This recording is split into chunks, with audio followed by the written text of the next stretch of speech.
Queridos, abre sua Bíblia, por favor, em Mateus capítulo 5. Nós vamos ler a partir do verso 13. Mateus capítulo 5, a partir do verso 13. Amém? Diz assim a palavra do Senhor, eu vou ler na Nova Versão Internacional. Vocês são o sal da terra. Ora, se o sal vier a ser insípido, como lhe restaurar o sabor? Para nada mais presta, senão para, lançado fora, ser pisado pelos homens.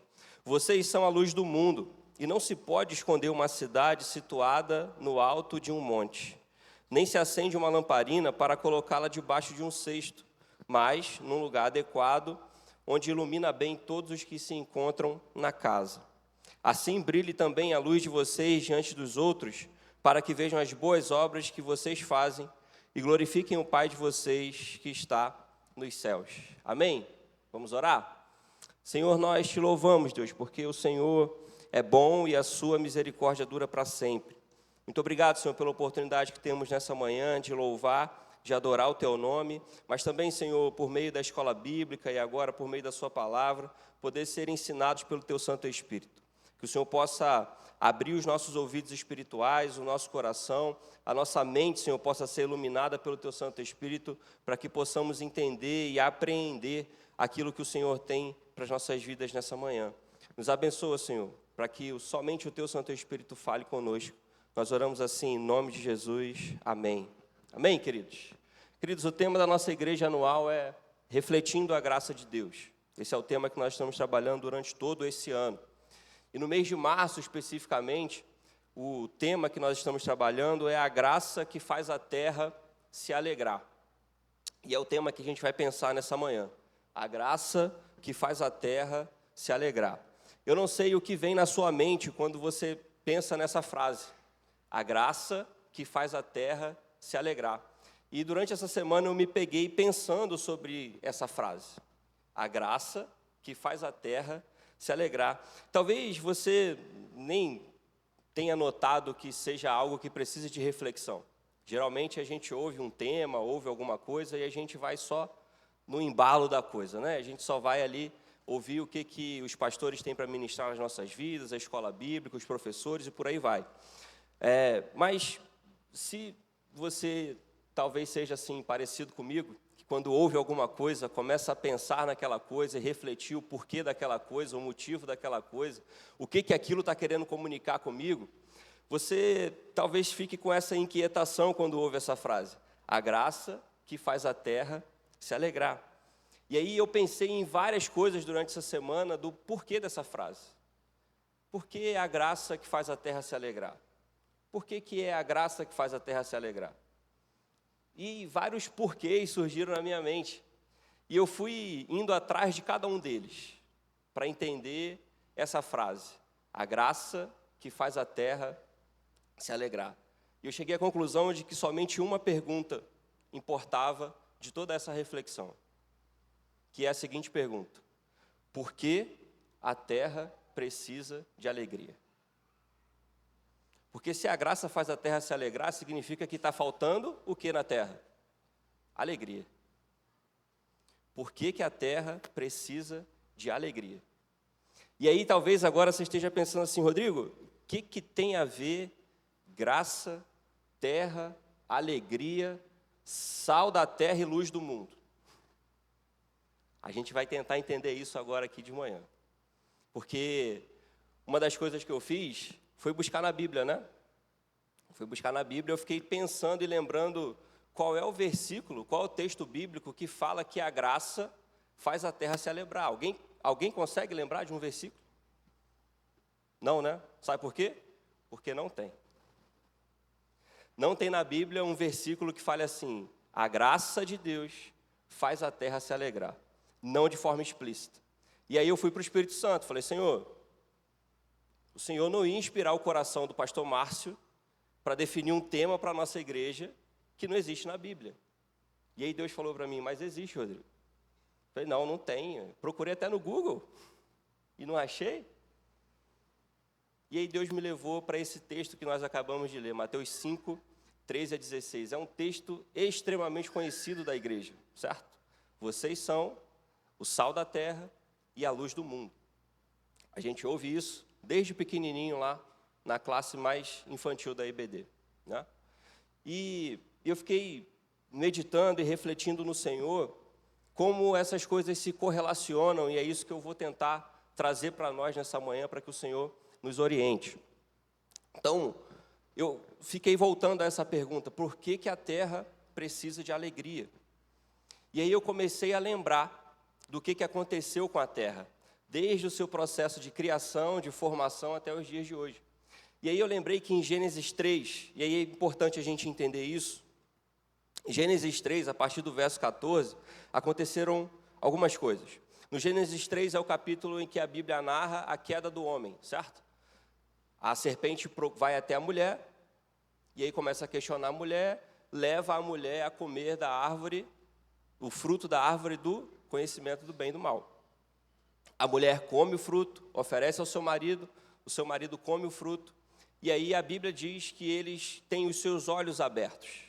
A Bíblia diz que eles ouvem a voz do Senhor na viração do dia, quando ele vinha passear, e eles se escondem, eles sentem vergonha, porque eles entenderam que eles estavam nus. E aí o Senhor vem e começa a repreender aquela cena ali. Porque parece que estava todo mundo na hora, parece que Deus dá um flagrante, né? Porque se você for ler lá o Gênesis 3, você vai ver que Deus fala com a serpente, Deus fala com a mulher e Deus fala com o homem. Depois você lê em casa o Gênesis 3, a partir do verso 12, e você vai ver essa narrativa que eu estou te falando aqui. E acontecem algumas coisas ali. Primeiro, o pecado do homem, ele trouxe maldição para a serpente. A Bíblia vai dizer que Deus vira para a serpente e fala: porque você enganou a mulher, você será maldita sobre a terra. Vai se rastejar sobre o seu ventre e vai comer o pó da terra todos os dias da sua vida. Maldição para a serpente. A segunda coisa que aconteceu, o pecado trouxe uma punição para a mulher. Deus fala: já que você deu ouvido à voz da serpente, você vai ter as suas dores de parto multiplicadas. Com dores darás à luz. E o seu desejo será para o seu marido. A Bíblia relata que houve uma punição para o homem também. Ele falou: já que você deu ouvido à voz da sua mulher, você agora vai ter que suar um pouquinho para comer. Você agora vai ter que ralar do suor do seu rosto. É que você vai comer dessa terra. Só que houve uma maldição para a terra também. Gênesis 3 vai registrar que Deus, falando para Adão, ele fala assim: e já que você deu ouvido à voz da sua mulher, maldita é a terra. Opa! O pecado trouxe consequências para a serpente, para a mulher, para o homem e para a terra. Então, por que a terra precisa de alegria? Porque a terra precisa de alegria por causa da extensão do pecado. O pecado não afetou somente a serpente, a mulher e o homem, mas afetou também a terra. E aí as coisas começaram a clarear na minha mente. Porque, de fato, a partir do pecado do homem, a partir da queda do homem, a terra também foi afetada. Mais do que afetada, a terra foi amaldiçoada.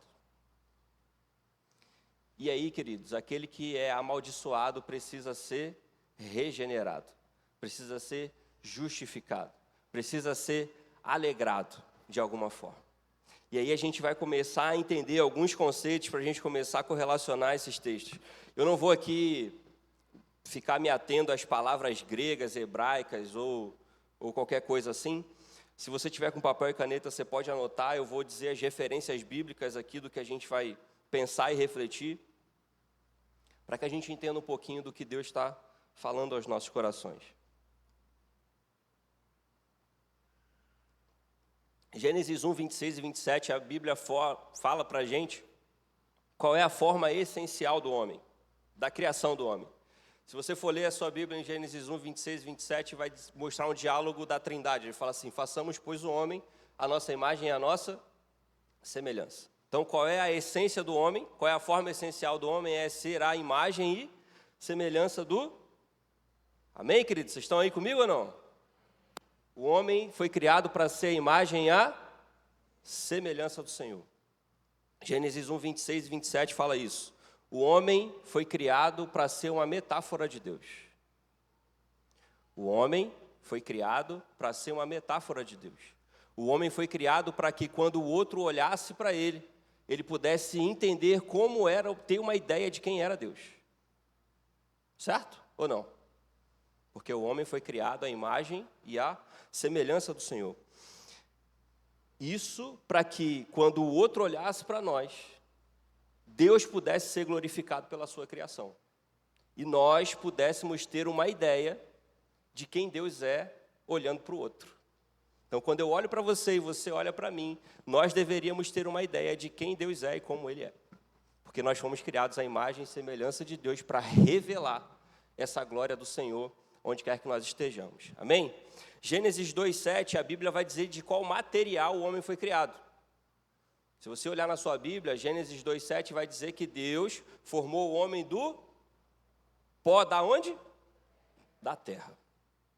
Olha a terra aí de novo. O homem tem como essência na sua criação ser a imagem e semelhança do Senhor. Mas o material de construção do homem é o pó da terra. Gênesis 2:7 vai dizer que Deus formou o homem do pó da terra e depois de ter formado o homem, soprou o fôlego de vida nas suas narinas. Então, em essência, o homem é criado à imagem e semelhança do Senhor. Em material, em coisas que são palpáveis, o homem foi criado do pó da terra. Um material que parece ser frágil para o objetivo porque o homem foi criado, é ou não é? Pensa comigo. O pó da terra você pega com a mão e desfarela. Parece pouco. Parece um material muito frágil para aquilo que foi criado a partir dele. Mas quem fez foi o Senhor. E o Senhor, por menor que seja o material, ele faz coisas extraordinárias.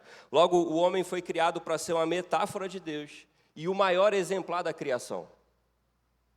Porque a Bíblia vai dizer que o homem criou, Deus criou o mundo, a terra. Salmos 24:1 vai dizer do Senhor a terra a sua plenitude, o mundo e aqueles que nele habitam. O Senhor criou todas as coisas. Então, Ele deu como essência para o homem a sua própria imagem e semelhança e usou do material da criação para criar o homem. Então, o homem revela na sua criação a essência de Deus e é o maior exemplar da criação, porque de uma partícula muito pequena da criação, do pó da terra, o homem foi formado. Salmos vai dizer que o Senhor formou o homem um pouco menor que os anjos, mas o coroou para que pudesse reinar sobre a criação. Então, o homem foi criado a partir da essência do próprio Deus, mas foi formado a partir do que havia de mais essencial da criação, que é o pó da terra. Eu não vou entrar aqui na física, na química, não vou até os átomos, até a partícula quark com você, tá bom? A Bíblia está mostrando para a gente o que é palpável para todo mundo entender. O Senhor criou a terra, a menor partícula que você consegue pegar da terra é o pó dela. Amém, queridos? Deus está mostrando para a gente que Ele formou o homem para reinar sobre a terra, para dominar sobre a terra, para reger a terra, a partir daquilo que Ele tinha de menor da criação, que era o pó da terra. Amém, queridos? Vocês estão comigo? Vocês estão entendendo a minha linha de raciocínio? Graças a Deus, que eu estava preocupado com isso. E aí o homem peca, queridos. Gênesis 3, o homem pecou. E aí quando o homem peca, duas coisas acontecem. Além do próprio pecado, além de toda a maldição, além de todas as punições que nós vimos aqui, duas coisas acontecem se a gente expandir o nosso pensamento. Primeiro, o homem fere a sua essência. Porque Deus não colocou em nós a essência de ser a imagem e semelhança dele para que nós errássemos. Então, quando o homem peca, primeiro, ele fere essa essência. Segundo, ele denuncia o material do qual foi criado. Quando o homem peca, erra o alvo. Quando o homem vira suas costas para Deus e fala: Senhor, eu quero ser independente, eu quero agir da maneira que eu quiser e não da forma como o Senhor quiser, ele fere a imagem e semelhança do Senhor e ele denuncia o material do qual foi criado. Por isso, a terra é amaldiçoada. Por isso o Senhor amaldiçoou a terra. Por isso a terra também sofre punição. E, queridos, um dos atributos do Senhor é a justiça. E Ele é justo. Pode ter certeza disso. Amém? Então, quando o homem denuncia o material do qual foi feito, acontece uma coisa. A terra tem o seu propósito ferido. O propósito da terra, da criação, foi que tudo viesse a ser por meio dela. A terra tem o seu propósito ferido. Nesse aspecto, vamos pensar um pouquinho na palavra mundo. A terra é o que foi criado. São os elementos do nosso mundo. Mundo é tudo aquilo que está na terra, beleza? Nós habitamos no planeta. Qual planeta que a gente habita, gente? Terra. Terra é o nosso mundo. Amém? Por quê? Porque tudo que está contido na terra é o nosso mundo. Então, do Senhor é a terra, a sua plenitude, o mundo e aqueles que nele habitam. Então, do Senhor é a criação, do Senhor é a construção, e do Senhor é tudo que está na face desse mundo, na face dessa terra. E aí a gente tem um entendimento de que mundo, a gente pode ampliar o nosso entendimento, que é o nosso cosmos, as coisas que estão ao nosso redor. Tudo, praticamente, é o nosso mundo. Certo? Então, vamos voltar aqui à nossa reflexão. Por que a terra precisa de alegria?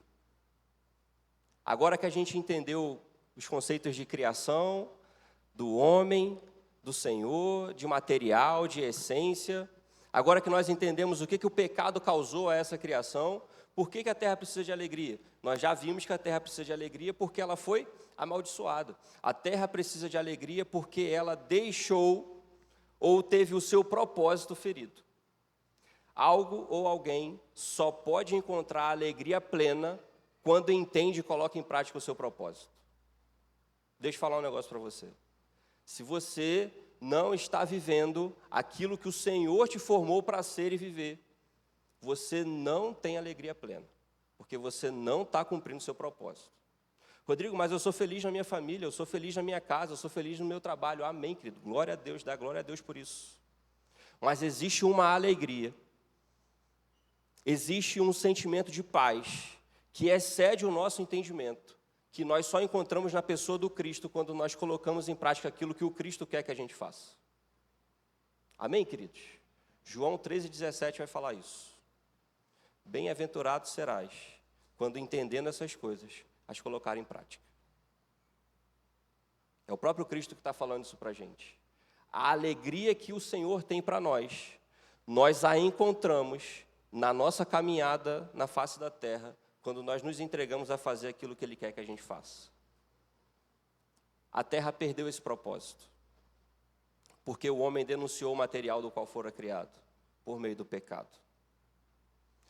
Só que Deus, na sua infinita misericórdia, sabedoria e graça, que não alcança apenas o homem, mas toda a criação, Ele vai mostrar para nós um caminho que nós podemos percorrer para que a terra reencontre o seu propósito, para que a terra reencontre a sua alegria, para que a terra possa ter novamente o seu propósito restaurado de ser. E aí vai em Mateus 5,13. Duas ilustrações que o Senhor usa, o sal e a luz. O servo do Senhor Jesus é o sal da terra. Eu e você, queridos, somos o sal da terra. O sal é o que dá sabor, sal é o que dá tempero, sal é o que dá sentido. Pensando na terra, na criação e naquilo que se perdeu, sal é o que dá propósito. Se você fizer uma carne, por melhor que ela seja, por melhor que seja o corte, por melhor que seja o açougueiro, por melhor que seja o churrasqueiro, se você não temperar essa carne, vai estar faltando alguma coisa. O sal é o que dá sentido. E nós podemos pensar e expandir o nosso entendimento em saber de que o sal é aquilo que dá propósito. Cristo vem recolocar as coisas em ordem. Cristo vem ressignificar o sentido das coisas, que havia se perdido por causa do pecado. Segunda ilustração, o servo do Senhor Jesus é a luz do mundo. Luz é o que dissipa as trevas. Luz é o que revela. Luz é o que traz à tona aquilo que estava escondido, aquilo que estava perdido. A luz faz com que isso venha à tona novamente. A luz tem o sentido de revelar. A luz tem o sentido de tornar as claras as coisas. A luz tem o sentido de tornar exposto aquilo que se havia perdido. Ou seja, nós, os servos do Senhor, estamos aqui para revelar alguma coisa. Nós estamos aqui para revelar a glória do Senhor, nós estamos aqui para revelar a imagem e semelhança do Senhor para a sua própria criação. Então, queridos, Cristo vem mostrar ao mundo o que é de verdade ser a imagem e semelhança do Senhor. Cristo vem mostrar ao mundo o que é de verdade ser o homem perfeito, que foi criado, mas se perdeu por causa do pecado. Ele é a plenitude da criação. Ele é a imagem visível do Deus invisível. Quando nós olhamos para Cristo, quer saber quem é Deus? Olha para Cristo. Aquele é o Senhor. Porque Ele é a imagem visível do Deus invisível. E qual é o propósito de Cristo, queridos? Fazer com que sejamos novamente a imagem e semelhança do Senhor. Fazer com que sejamos novamente um homem que foi criado lá no Éden, com o propósito de glorificar o nome do Senhor. E quando nós entendemos isso, queridos, é possível a nós, por meio de nós, fazer a terra se alegrar. Por quê? Fomos alcançados pela salvação em Jesus por meio da graça. E uma vez alcançados pela salvação em Jesus por meio da graça, temos a responsabilidade de fazer a terra se alegrar, porque nós somos sal da terra e luz desse mundo. Eu e você somos os responsáveis por fazer a terra se alegrar novamente, quando entendemos que fomos alcançados por Jesus e colocamos em prática aquilo que Ele quer que façamos. Ser o sal da terra não é uma frase bonita, de efeito, emocionante. Não. É uma frase de responsabilidade. Se você entendeu quem Deus é, se você entendeu quem é você, você vai colocar em prática aquilo que Ele quer que você faça. Mas muitos de nós, e por várias vezes na minha vida eu já me vi assim, me vi sentado, inerte, um ser sem ação, sem fazer aquilo que o Senhor me chamou para fazer. O que eu não tinha na minha vida? Alegria. Se eu não tenho alegria na minha vida, como é que eu faço o outro se alegrar, queridos? Eu só posso dar para o outro aquilo que eu tenho. Se eu não tenho alegria, como é que eu vou fazer o irmão que está caído do meu lado ter alegria? Pensa comigo. Se eu não tenho a chuva do Senhor sobre a minha vida, como é que eu vou derramar a água viva do Senhor que jorra da minha vida? Queridos, entender quem nós somos e aquilo para o que nós fomos chamados para fazer é crucial na nossa caminhada. É crucial na nossa caminhada. E infelizmente, muitos crentes vão passar a sua vida inteira sem entender esse negócio. Vai para o céu ou não? Eu não sei, esse não é o meu papel. Quem define isso é o Senhor. Mas muitos crentes estão deixando de gozar de uma alegria plena, de uma paz que excede todo entendimento, porque não entenderam o que é a salvação. Porque não entenderam qual é o papel de Jesus em nós na salvação. Qual é o nosso papel na salvação em relação à terra, em relação ao mundo. A gente acha que foi salvo, se fecha numa redoma para eu não pecar mais e vamos esperar a morte chegar para ir para o céu. Porque nós perdemos muito mais o nosso tempo em deixar de fazer aquilo que não deve ser feito do que fazendo aquilo que devia estar fazendo. Eu vou repetir. Nós perdemos muito mais tempo, nós empregamos muito mais esforço em não fazer o que não devia ser feito do que em fazer o que devia estar fazendo. Amém, queridos? Você entendeu essa frase? Nós estamos empregando muito mais esforço em não fazer o que não devia do que fazendo o que devia. Se estivéssemos fazendo o que devia, não teríamos tempo nem espaço para fazer o que não devia. Você entende isso? Mas nós estamos muito mais preocupados com uma esquizofrenia que colocaram na nossa cabeça, de que o erro vai nos tirar do céu. Nós não entendemos a graça. Nós não entendemos a graça. Nós não entendemos a graça. Mas, queridos, nós estamos entendendo aqui que, para que a terra volte a se alegrar, eu e você precisamos sair do lugar. Quem você acha que é o responsável por fazer a terra se alegrar? Quem? Quem? Faz assim comigo, aponta para o céu.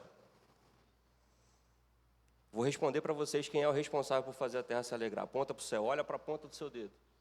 Está olhando, querido? Agora aponta para o irmão que está do seu lado. Aponta, pode apontar o dedo. Apontou? Fala para ele assim: você é o responsável por fazer a terra se alegrar. Bom, né, querido? Você é o responsável por fazer a terra se alegrar. Sabe o que aconteceu quando você apontou o dedo para o seu irmão? Você apontou um para ele e quantos para você? Você apontou um dedo para o seu irmão. E ao apontar um dedo para o seu irmão, você apontou os seus outros 3 de volta para você. Deixa eu te contar um negócio. A responsabilidade é tão sua quanto dele.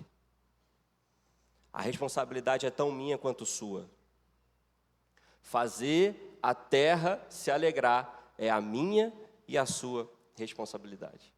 Uma vez que nós entendemos o que é a graça, como nós fomos alcançados por ela e qual é o propósito do Senhor para as nossas vidas. Beleza, Rodrigo, entendi esse negócio. Agora, como é que eu faço isso? Eu vivo como eu preciso transitar nessa terra, como eu preciso me comportar, como eu preciso viver para que eu faça a terra se alegrar. E, queridos, eu preciso que você entenda um negócio aqui. Quando a gente fala que nós precisamos restaurar a alegria da terra, não é para que o pé de café fique mais viçoso, não é para que a grama fique mais verde, não é para que o rio fique mais cheio, não é somente, mas é para que o outro possa ver em você a imagem e semelhança do Senhor. Amém, queridos? No primeiro ponto, de como eu faço a terra se alegrar. Eu faço a terra se alegrar quando, uma vez salvo pela graça, eu pratico boas obras. Lembra do que eu falei? Nós estamos perdendo muito mais tempo em não fazer o que não devia ser feito do que fazendo o que devia ser feito. Então, eu faço a terra se alegrar quando, uma vez salvo pela graça, eu pratico boas obras. Efésios 2, de 8 a 10, vai dizer o seguinte: pois pela graça vocês são salvos, por meio da fé, e isso não vem de vocês, é dom de Deus. Não por obras, para que ninguém se glorie, porque fomos feitos por Deus, criados em Jesus Cristo para as boas obras, as quais Deus preparou previamente para que andássemos nela. Porque a gente fala sobre graça, e a gente corre um risco quando a gente fala sobre a graça. A gente corre 2 riscos, na verdade, quando a gente fala sobre graça. A gente corre o risco de achar que aquilo que eu faço é aquilo que me salva, quando o que nós acabamos de ler não mostra isso. A gente corre outro risco de achar que aquilo que eu faço não afeta a minha salvação. Entende? Parece ser a mesma coisa, né? Mas não é. Porque quando nós achamos que as nossas obras vão determinar a nossa salvação, nós estamos nos colocando num lugar de legalismo. Faça isso, faça aquilo, isso não pode, isso pode, isso está no manual de conduta, isso não está. Se você fizer isso, o Senhor se afastou de você. Quando, na verdade, a nossa salvação foi pela graça. Agora, há aquele que pensa que, porque foi salvo, agora ele pode fazer tudo, já está salvo, está garantido. A Bíblia vai dizer que o Senhor é o penhor da nossa salvação está penhorada. Nossa salvação está garantida. Ela foi paga na cruz por Cristo, por derramamento de sangue inocente, para que nós pudéssemos ter vida. Estou garantido, vou fazer o que quiser, liberou geral. São os dois riscos que a graça pode trazer sobre a sua vida. Mas o que o Senhor está ensinando para a gente, Deus é tremendo porque isso está na continuação, a gente geralmente lê o verso 8 e 9, porque pela graça sois salvos, isso é tudo muito bonito. A gente esquece o verso 10, que fala isso. Porque fomos feitos por Deus, criados em Jesus para as boas obras, as quais Deus preparou previamente para que andássemos nela. Nós não praticamos boas obras para ser salvos, nós praticamos boas obras porque fomos salvos. Porque fomos salvos, a maneira como eu revelo a salvação é por meio das boas obras. Tiago vai dizer que a fé sem obras é uma fé morta. É uma fé inerte. É uma fé que está separada da realidade. Então, nós fomos criados no Senhor para as boas obras.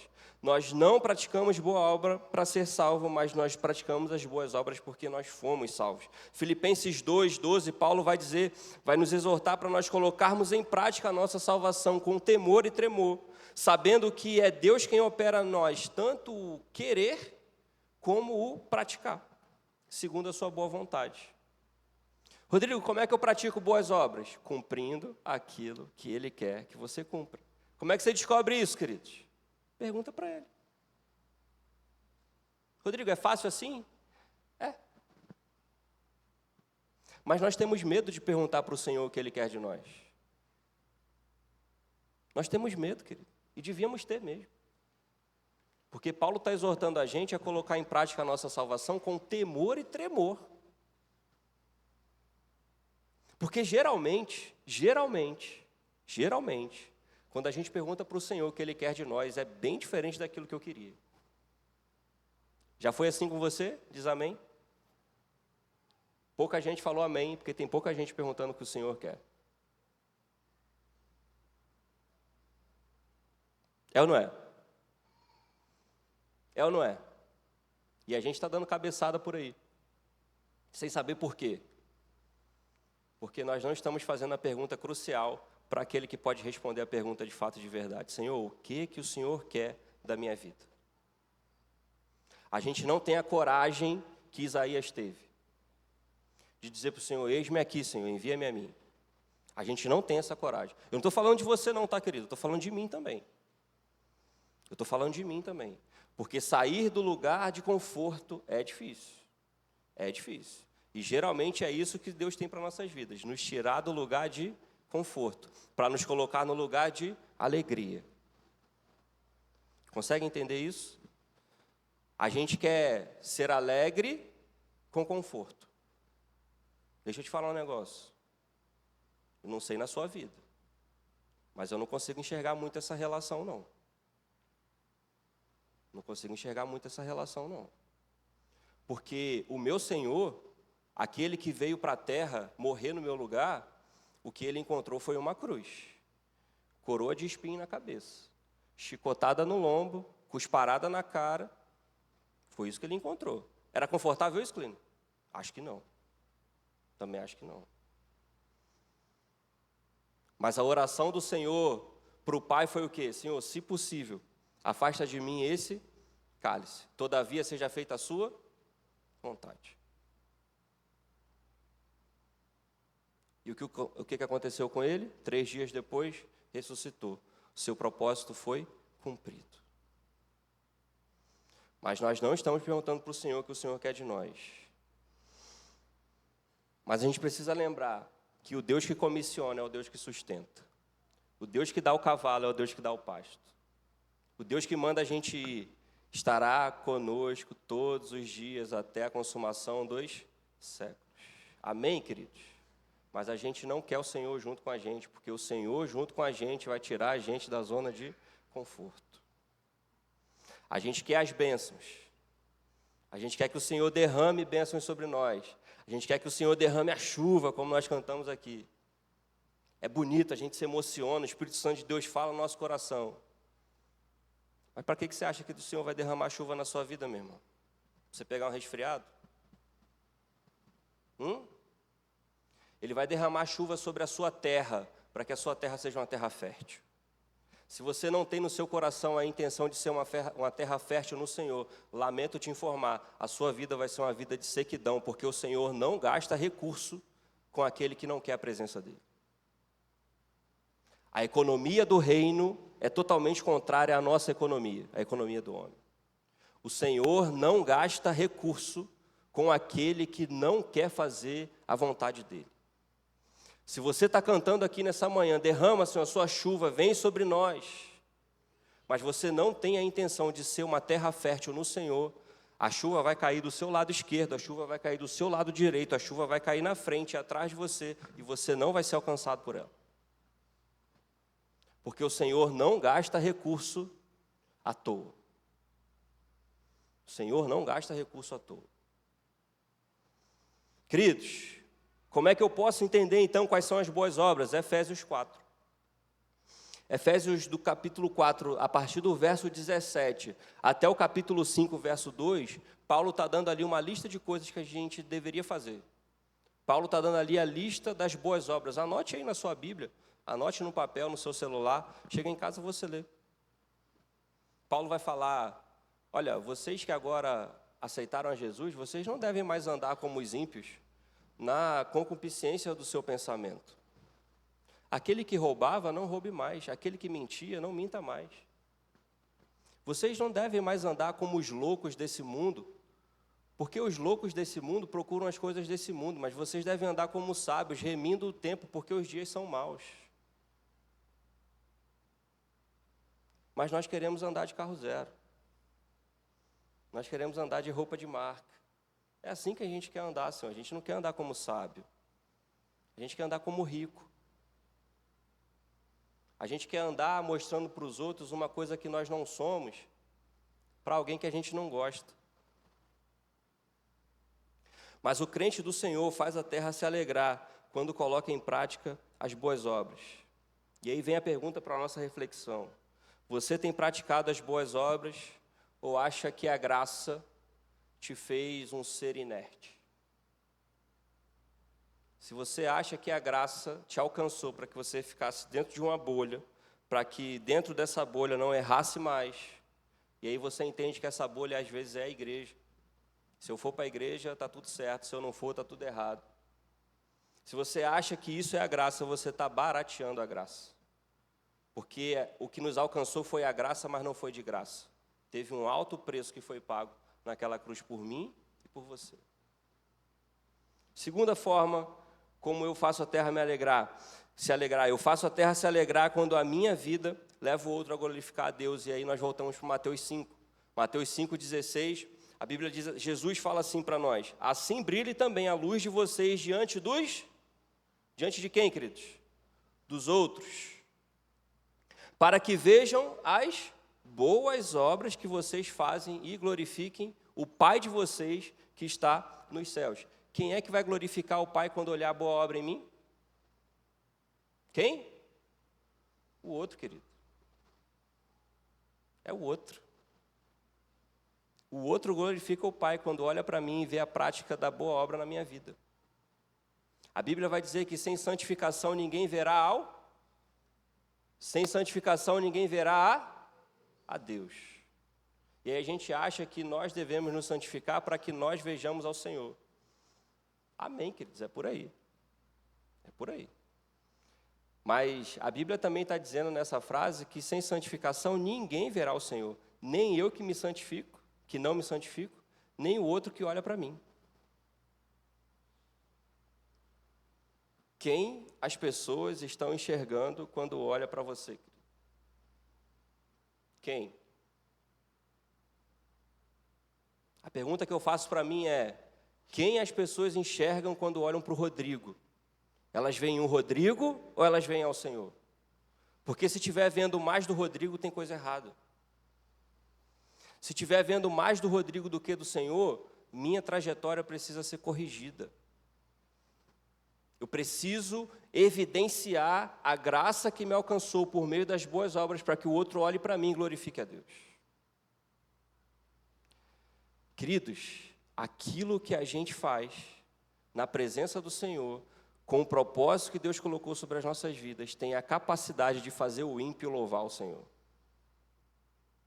Isso é tão doido, que a gente acha que tem que ser uma coisa extraordinária, que a gente acha que tem que ajoelhar aqui, orar, o céu abrir, o anjo descer e curar e fazer sinais, prodígios e maravilhas, queridos. Quantas vezes você devolveu o troco errado na padaria e a caixa da padaria falou assim: louvado seja o Senhor, porque isso ia sair do meu bolso. Quantas vezes, querido, você falou a verdade? Numa situação de imbróglio, você se colocou como o detentor da verdade e as pessoas ao redor falaram assim: louvado seja Deus, porque se ele mentisse, estava tudo perdido. Quantas vezes, queridos, no dia a dia da sua vida, as pessoas olharam e falaram assim: louvado seja o Senhor, porque não fosse essa pessoa aqui, tinha dado ruim. Mas às vezes a gente não ouve a frase, né? Glorificado seja Deus, louvado seja Deus. Mas na prática, queridos, as pessoas precisam enxergar em nós aquilo pelo qual nós fomos criados. Quem os outros têm enxergado quando olham para você? Quem você tem enxergado quando se olha no espelho? O que você faz quando ninguém te vê fazendo? O que você faz quando todo mundo te vê fazendo? A sua vida do particular, a sua vida da intimidade do seu ser, que talvez nem a sua esposa, talvez nem o seu cônjuge conheça, nem os seus filhos conheçam, ela denota a mesma ética da vida que você tem em público? Queridos, fazer a terra se alegrar não é fácil, não. Fazer a terra se alegrar é difícil, mas é para mim e para você nessa manhã. Amém, queridos? Quando nós aceitamos a Cristo, carregamos ainda o material do que nós fomos feitos, o pó da terra. É necessário que isso morra para que possamos alcançar os céus, porque a Bíblia vai dizer que carne nem sangue podem herdar o reino de Deus. Aquilo que é corruptível não pode herdar aquilo que é incorruptível. Eu queria ler rapidamente com você para a gente encerrar 1 Coríntios 15, e aí eu queria que você abrisse a sua Bíblia. Primeira carta de Paulo aos Coríntios, capítulo 15, a partir do verso 50. 1 Coríntios 15, a partir do verso 50.